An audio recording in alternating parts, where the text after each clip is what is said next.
ಅರ್ಜುನ ಒಬ್ಬ ಸತ್ರೆ ಅವ ಸಾಯದಿದ್ರೆ ಮಾತ್ರ ಭಾರಿ ಕಷ್ಟ ಉಂಟಾಯ್ತು. ಅಲ್ಲ, ನನಗೆ ಮಾತ್ರ ಅಲ್ಲ, ಅವ ಹೀಗೆ ಬೆಳೆದ್ರೆ ಒಂದಲ್ಲ ಒಂದು ದಿವಸ ನಿನಗೂ ಕಷ್ಟವೇ. ದೇವರಾಣಿಗೂ ನಮ್ಮ ಪಕ್ಷ ಉದ್ಧಾರ ಆಗುವುದಿಲ್ಲ. ಹೀಗೆಲ್ಲ ಎಲ್ಲರೂ ಅಧಿಕಾರವೇ, ಎಲ್ಲರೂ ಅದೇ ಬೇಕು ಇದೇ ಬೇಕು ಅಂತ ಕೇಳಿದ್ರೆ ಮತ್ತೆ ಹೇಗೆ? ಇವತ್ತಿನ ಯುದ್ಧದ ವೈಖರಿಯನ್ನು ಅರ್ಥ ಮಾಡಿಕೊಂಡಿದ್ದೀಯಾ? ನಿನಗೆ ಯುದ್ಧ ಸಾಕು ಅಂತಾಗ್ಬೇಕು, ಅಷ್ಟು ಮಾಡ್ತೇನೆ. ಜನ್ಮದಲ್ಲಿ ಬೇಡ ನಿಮ್ಮ ಸಾವಾಸ ಅಂತ ಮಾಡಿಸ್ತೀಯಾ? ಬೈಯುವುದ ಹೊಗಳುವುದ? ನನಗೆ ಹೊಗಳುವುದು. ಸಾಹಿತ್ಯದಲ್ಲಿ ಯಾರ್ಯಾರು ಅನ್ನ ನೀರಿಲ್ಲದೆ ಸಾಯ್ತಾರೆ ಮಾರ. ಏನಾಗಿದೆ? ಪೂರ್ಣಮಿಯ ಚಂದ್ರನಂತೆ ನೀನು ಕಾಣುತ್ತಿದ್ದವ ಈಗ ಸುಖ ಇಲ್ಲ ಅಂತ. ಅದಕ್ಕೆ ಅಷ್ಟೆಲ್ಲ ಉದ್ದ ಬೇಕಾ? ಏನಯ್ಯ ಚಿಂತೆ, ಸಾಕಾಗೋದಿಲ್ವಾ?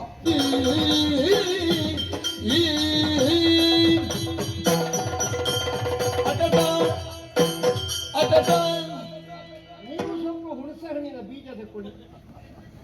ಅಕಟ ಅಕಟ ಅಂತ ಹೇಳುದು ಬೇಡ, ಅದರ ಜಗತ್ತಿನ ಕಟಕಟ ಅಂತ ಕೇಳ್ತದಲ್ಲ. ನೀವೆಂತದ್ದು ನನಗೆ ಶ್ರದ್ಧಾಂಜಲಿ ಮಾಡುದಾಗಿ? ನಿನ್ನ ದುಃಖದಲ್ಲಿ ಭಾಗಿಯಾಗುವುದು. ಹೌದಪ್ಪ, ನನ್ನ ಕುಟುಂಬದವರು ನೀವು. ಎಂತ ಅವಸ್ಥೆ ಮಾರಾಯ! ಇಷ್ಟಿಷ್ಟುದ್ದ ಮಾತಾಡಿದ್ರು, ಒಂದು ಶಬ್ದವನ್ನು ಮಾತಾಡ್ಲಿಕ್ಕಿಲ್ಲ. ಅದಕ್ಕೆ ಮೂರು ಶಬ್ದದ ಉತ್ತರ. ಮತ್ತೆ ಹೇಗೆ ತಿರುಗಿಸಿ ಮಾತಾಡಿದ್ರು ಅದಕ್ಕೆ ಅವರದ್ದು ಉತ್ತರ ಉಂಟೆ. ಒಬ್ಬ ಶಿಷ್ಯ, ಒಬ್ಬ ಗುರು. ಪ್ರಪಂಚದಲ್ಲಿ ಹೊತ್ತು ಉಂಟ. ನೀನು ಹೊಡೆದಾಗೆ ಮಾಡು, ನಾನು ಕೂಗಿದಾಗೆ ಮಾಡ್ತೇನೆ. ಹಾಗಾದ ಮತ್ತೆಂಥದ್ದಿದು? ನಿಮಗೆ ಏಲಕ್ಕಿ ಗಿಡದ ಪರಿಚಯ ಉಂಟಾ? ಹೌದು. ಮಾಡ್ತೀರಾ ಮನೆಯಲ್ಲಿ? ನೋಡಿದ್ದೇನಷ್ಟೇ.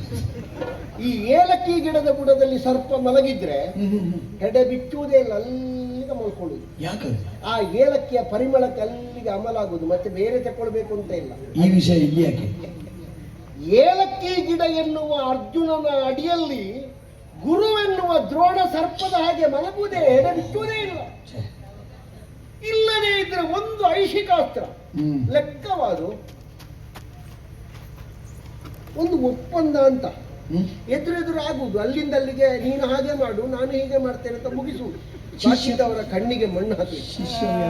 ಶಿಷ್ಯ ವ್ಯಾಮೋಹ ಕೆಲವು ಗುರುಗಳಿಗೆ ಉಂಟು, ಶಿಷ್ಯ ವ್ಯಾಮೋಹ ಒಬ್ಬರಿಬ್ಬರಿಗಲ್ಲ. ಈಗ ಅವರ ವ್ಯಾಮೋಹದಲ್ಲಿ ನಾವು ಹಗ್ಗ ತೆಕ್ಕೊಳ್ಳುವ ಪ್ರಸಂಗ ಬಂತಲ್ಲ. ಭೂಪತಿಯ ಶೋಕವನ್ನು ಕಾಣುತ್ತಲ್ಲ ಪರಾಕ್ರಮಿ ಕರುಣ ವರಸರ ಚಾಪವನ್ನು ಶೇಖರಿಸುತ್ತಾ ಕುರುಬು ಭಗಿಂತಂತ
ಸೆರೆ ಬಿಡಿದು ಸಾಕಿರಿಸುವೆ, ಸಂಗ್ರಾಮ ಶರದಿ ನಮಗೆ ಕೆಡಿಸುವೆ.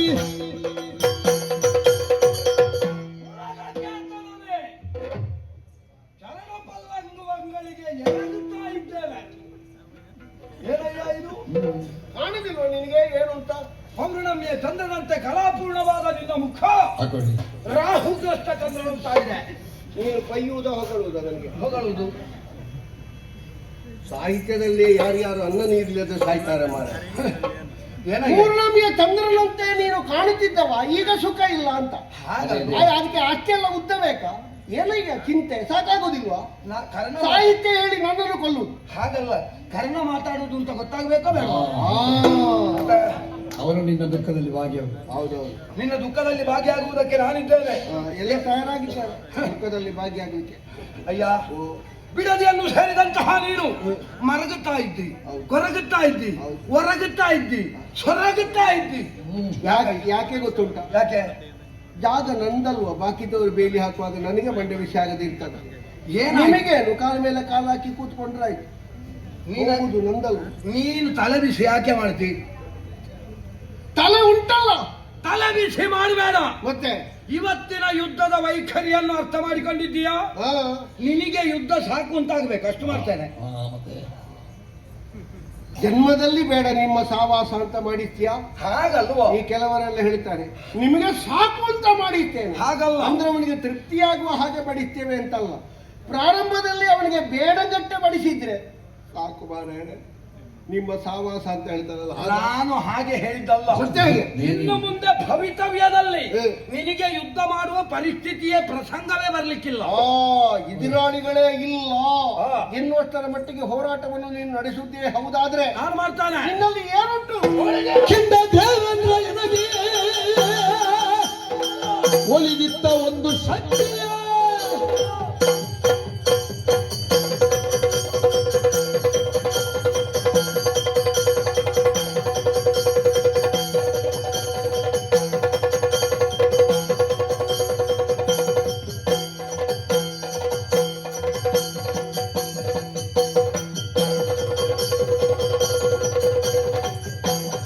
ಕಿಂಡ ದೇವೇಂದ್ರ ಎನಗೆ ಒಲಿದಿತ್ತನೊಂದು ಶಕ್ತಿಯ ನರನಿಗೆ ಎಂದು ಇಟ್ಟಿರುವೆನದರ ತೆಗೆದು ನೋಡು ನೋಡಿಟ್ಟಿನ ಅಂಥ ಕುವರ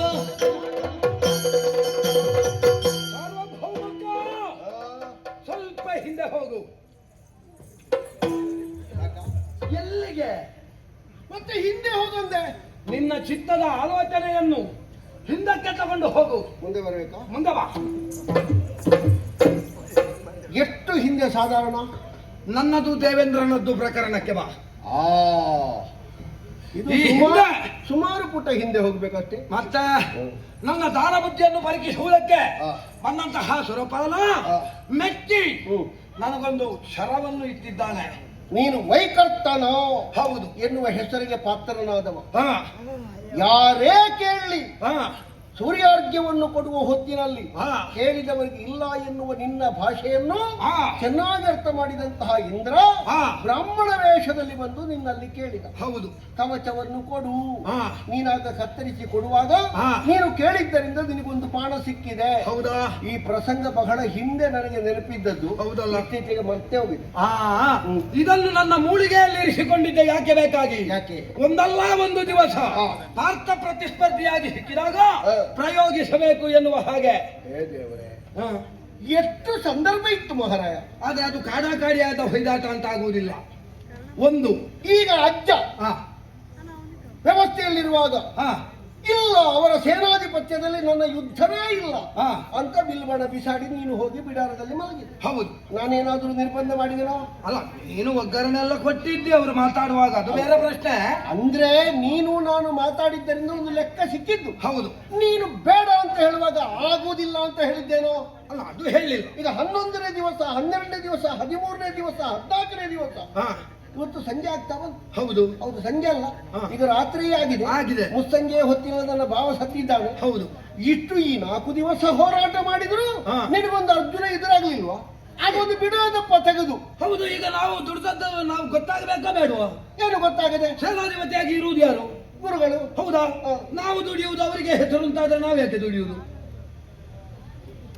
ದೇವರಾಣೆಗೂ ನಮ್ಮ ಪಕ್ಷ ಉದ್ಧಾರ ಆಗುವುದಿಲ್ಲ. ಈಗೆಲ್ಲ ಉಂಟಲ್ವಾ?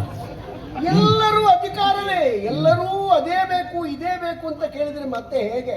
ನಾನು ಎಲ್ಲರೂ ಪಲ್ಲಕ್ಕಿಯಲ್ಲಿ ಕೂತುಕೊಳ್ಳುವವರು, ಹೊರಲಿಕ್ಕೆ ಜನವೇ ಇಲ್ಲ. ಮಿತ್ರ, ಇನ್ನು ಪಲ್ಲಕ್ಕಿಗೆ ಚಕ್ರ ಮಾಡ್ಬೇಕಷ್ಟೇ ದೂಡ್ಲಿಕ್ಕೆ. ನಾನು ಹಾಗೆ ಹೇಳಿದ್ದಲ್ಲ. ಮತ್ತೆ ನಾವು ದುಡ್ದು ಈಗ ನಮ್ಮ ಯೌವನ, ಹ. ನಾವು ದುಡ್ದು ನಮ್ಮ ಪೆಟ್ಟಿಗೆ ಮೇಲೆ ಹೋಗಬೇಕು ಬಿಟ್ರೆ ನಮ್ಮನ್ನ ಅಲ್ಲೇ ಕೂತ್ಕೊಳ್ಳಿಸಿ ಮುದುಕರನ್ನು ಯಾಕೆ ಮೇಲೆ ಕೂತ್ಕೊಳ್ಳಿಸುವುದು? ಹೀಗೆ ಪೆಟ್ಟಿಗೆ ಮೇಲೆ ಹೋಗಬೇಕು ಅಂತ ನಾವು ನಮ್ಮಷ್ಟಕ್ಕೆ ದುಡಿಯದೆ ಕಾದು ಕೂತ್ರೆ ಹಾ. ಮಲಗಿಸ್ಲಿಕ್ಕೆ ಪೆಟ್ಟಿಗೆ ತರ್ತಾರ ಅಂತ. ಎಂತದಯ್ಯ ನಿನ್ನದು ಏನು? ವೀರವೇಷ ಎಣಿಸುವುದು ಹಾ. ಉಂಟು ಅರ್ಜುನನಿಗೆ ಬೇಕಾಗಿ ತೆಗೆದಿರಿಸಿದ್ದು ಅಂತಾದ್ರೆ ಹಾ. ಅವನನ್ನು ಕೊಂದೇ ಕೊಲ್ತದೆ ಅಂತ ಇದ್ರೆ ಹಾ. ಬಿಡುವುದಪ್ಪ ಕೊಲ್ಲುವುದು ಅವನನ್ನ ಹತ್ತಲಾಗಿ ಅಷ್ಟೇ ಅಲ್ವಾ? ಅರ್ಜುನ ಒಬ್ಬ ಸತ್ರೆ ಹಾ. ಅವ ಸಾಯದಿದ್ರೆ ಮಾತ್ರ ಭಾರಿ ಕಷ್ಟ ಉಂಟಾಯ್ತು. ಅಲ್ಲ ನನಗೆ ಮಾತ್ರ ಅಲ್ಲ, ಅವ ಹೀಗೆ ಬೆಳೆದ್ರೆ ಒಂದಲ್ಲ ಒಂದು ದಿವಸ ನಿನಗೂ ಕಷ್ಟವೇ. ನನಗೆ ಕರ್ತವ್ಯ ಗೊತ್ತುಂಟಲ್ಲ ನನಗೆ ಸಾಯ್ಲಿ. ಅವ ಬರುವಾಗ ನಾನು ಅವನ ಅಂತ ಹೇಳುವಷ್ಟರ ಮಟ್ಟಿಗೆ ಆಗಿದೆ. ಕರ್ಕೊಂಡು ಬಂದದ್ದೇ ನೀನು, ಹ. ಹೌದಾ? ಇಲ್ಲಿ ಆಶಯ ಇತ್ತದ್ದು ಯಾರು? ಈಗ ಯಾರು? ನಾನಲ್ಲ, ನನಗೆ ಬೇಡ ಅಂತಾಗಿದೆ. ಹೌದು. ನಮ್ಮ ಅಪ್ಪ ವಿರೋಧಿಸಲಿಲ್ಲ ಅಷ್ಟೇ. ಹೌದು ಹೌದು. ಆದ್ರೂ ನಿನ್ನ ಕೃಪಾ ಕಟಾಕ್ಷದಿಂದ ಬದುಕಿದವರು. ನಾನೇ ಯುವರಾಜನಾಗಿರುವಾಗ ಅಂದ್ರೆ ನಾನು ಬೆಳೆದು ದೊಡ್ಡವನಾಗಿ ಹೌದು. ಅವನಿಗೆ 10-16 ವರ್ಷ ಆಗಿದೆ ಅವರು ಬರುವಾಗ. ಹೌದಾ? ಹಾಗಾದ್ರೆ ನಿನ್ನ ಅಂಕೆಯಲ್ಲೇ ಒಳಗೆ ಬಂದವರು ಈಗ ನಿನಗೇ ತಿರುಗಿ ನಿಲ್ತಾರೆ ಅಂತಾದ್ರೆ ನೀನು ಸ್ವಾಭಿಮಾನಿಯಾಗಿ ನೀನು ಸುಮ್ಮನಿರಬಹುದು, ನಾನು ಸುಮ್ಮನಿರ್ತಾರ? ನಿನಗೆ ಬೇಕಾಗಿ ಪ್ರಾಣ ಕೊಡುವುದಕ್ಕೆ ಸಿದ್ಧನಿದ್ದೇನೆ. ನನಗೆ ಬೈದ್ರೆ ಬೇಸರ ಇಲ್ಲ, ನಿನಗೆ ಯಾರು ಬೈಬಾರ್ದು. ಆ ಭಕ್ತಿ ಇದ್ರೆ ಎಲ್ಲಾ ಪ್ರಸಂಗದಲ್ಲಿಯೂ ಈ ಒಂದು ನಿಷ್ಠೆ ನೀನು ತೋರಿಸಿದ್ರೆ ಕರ್ಣ, ಆ, ನನಗೆ ಯಾವ ತಲೆ ಬಿಸಿಯೂ ಇರಲಿಲ್ಲ. ಏನು ತೋರಿಸುವುದಿಲ್ಲ ಅಂತ ಹೇಳುದಾ? ತೋರಿಸುವುದಿಲ್ಲ ಅಂತಲ್ಲ, 10 ದಿವಸ ಬರಲೇ ಇಲ್ಲ ನೀನು. ಏನು ಮಾಡುವುದು? ಸಂದಿಗ್ಧತೆ, ಹ. ಅನಿವಾರ್ಯತೆ. ಮತ್ತೆ ಹಿಂದಿನಿಂದ ಹೇಳ್ತೇನೆ ಕಾರ್ಯಕ್ರಮ ಸರಿ ಇಲ್ಲ, ಅದು ಹಾಗೆ ಬರುವುದಿಲ್ಲ. ಯಾರು ಹೇಳಿದ್ದು? ಇವತ್ತು ನೋಡು, ಇವತ್ತು ನೋಡು, ಪ್ರಸಂಗ ಮುಗಿದ ಮೇಲೆ ಮಾತಾಡ್ಬೇಕು. ಹೌದಲ್ಲ? ಹಾ. ಹಾಗಾದ್ರೆ ಹಾ. ಎಲ್ಲ ಹಾ, ಅರ್ಜುನನಿಗೆ ಎದುರಾಗುವುದು. ವೀಳ್ಯ ಕೊಡು, ಎಂತದು ವೀಳ್ಯ ಕೊಡು. ಇಲ್ಲಿ ಅವತ್ತೇ ಕೊಟ್ಟಿದ್ದಲ್ಲ ನನಗೆ, ಹೌದಲ್ಲ? ನಿನಗೆ ಹೊತ್ತಾಗಿ ಕೊಡ್ಲಿಕ್ಕೆ ಉಂಟ. ಹಾಗಾದ್ರೆ ನಾವು ಹೋಗುದೇ? ಅದಕ್ಕೆ ಮತ್ತೆ ಬೇಕಾಗಿತ್ತ?